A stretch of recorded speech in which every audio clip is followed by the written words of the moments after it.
Biz to the Moon, reporting live from the metaverse in the Horizon world. And yeah, when it comes to crypto and the blockchain, business leaders all over the world, they're chomping at the bits to take advantage of all the benefits that it has to offer. Now, over the years, we've seen some major issues with the supply chain. And why is that? Because it could take up to 30 goddamn days for the receiver to receive their money. And yeah, I want to make it crystal clear to you of what's going on here. Now, if you're a gamer, just put it like this. The business world, they're still playing Nintendo, probably Super Nintendo. But guys, if you don't get it, if you're out there, just put it like this. The business world, they're still using dial-up internet. They're outdated. So the update that's coming is gonna modernize what they need to do to get the job done fast and efficiently. So check out this 2023 new value report by Ripple as they discuss how crypto and the blockchain is going to have a massive role in the future when it comes to business. Check it out.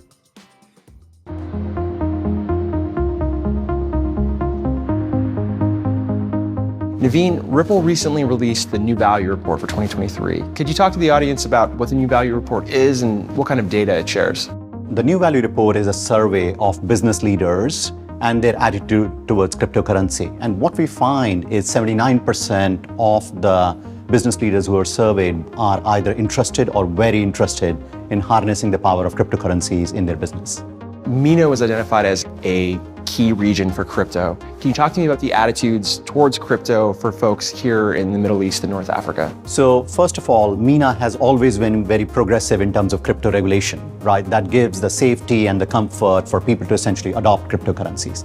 The second thing is if you look at a market like UAE or for example GCC, which is 6 countries here in the GCC, what you would find is 90% of the people are immigrants, which means they have moved overseas and they send money back home. So because of the remittance use case and the benefits to the remittance use case, we are seeing a higher adoption of crypto than usual. You were talking about remittances and those benefits. What are the primary use cases that you're seeing for central bank digital currencies and stable coins? So specifically for central bank digital currencies, what the governments want to do is they want to digitize the economy, right? They want to increase the velocity of money in the economy itself, which essentially gets higher growth. And last thing that they want to do is they want to have financial inclusion. There are many people today who are not part of the economic system and they want to make sure that they are covered through central bank digital currencies. Are we seeing a lot of interest in tokenization as a whole?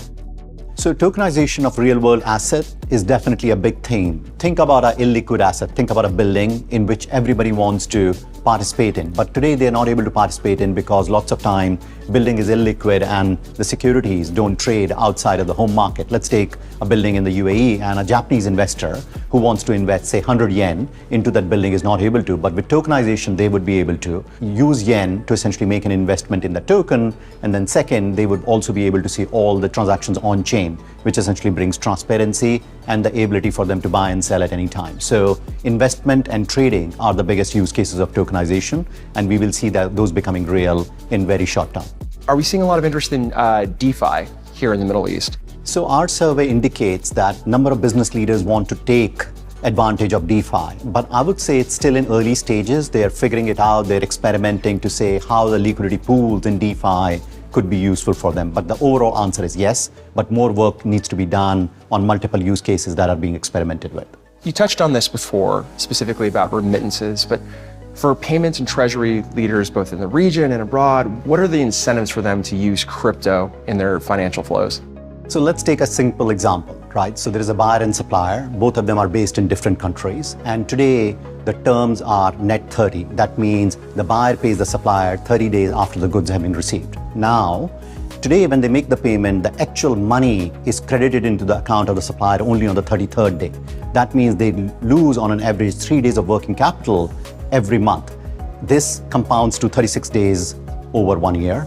Now, let's assume if they were using cryptocurrencies as a bridge, the payment that the supplier will be receiving will be instant, eliminating this 36 days of wasteful working capital that today they have to bear with, which essentially means that they can be 10% more productive in their business by eliminating this and receiving the money on the 30th day when it is sent by the buyer. And that's the power of cryptocurrencies that the businesses would like to harness. But the region that you lead here, MENA, the Middle East and North Africa, there's been a lot of interest in crypto. Can you talk about the temperature here for crypto, the adoption of crypto in the Middle East? Yeah, absolutely. So firstly, Middle East always had progressive regulations around crypto. So if you look at specifically the UAE, it already has enabling regulation. It has a virtual asset specific regulator that's helping with the adoption of cryptocurrencies itself.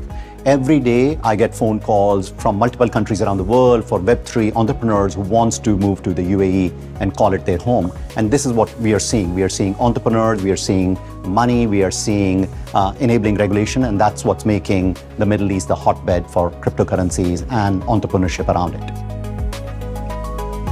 Yeah, it is coming. Crypto and the blockchain is about to take over the world. And that's why I'm going to keep popping up right here at cryptoinfo_DYOR, imploring each and every single one of you out there watching these videos to do your own research, because you've seen what's coming and you know what this is looking like. You know what this is feeling like. Crypto mass adoption. Yup, it's underway. Each and every single day, all you gotta do is pay attention.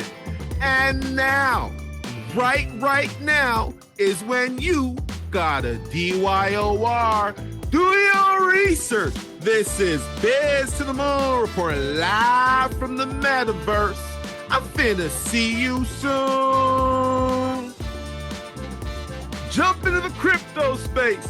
The business world is about to get that update that they need. Cause God, you know it's about speed. Instantaneous payments. I mean, they gonna send that bread and they gonna get that bread as soon as they send it. It's gonna be received in seconds. They ain't gotta wait 30 days. Yeah, it is here. Are you ready? You better jump in.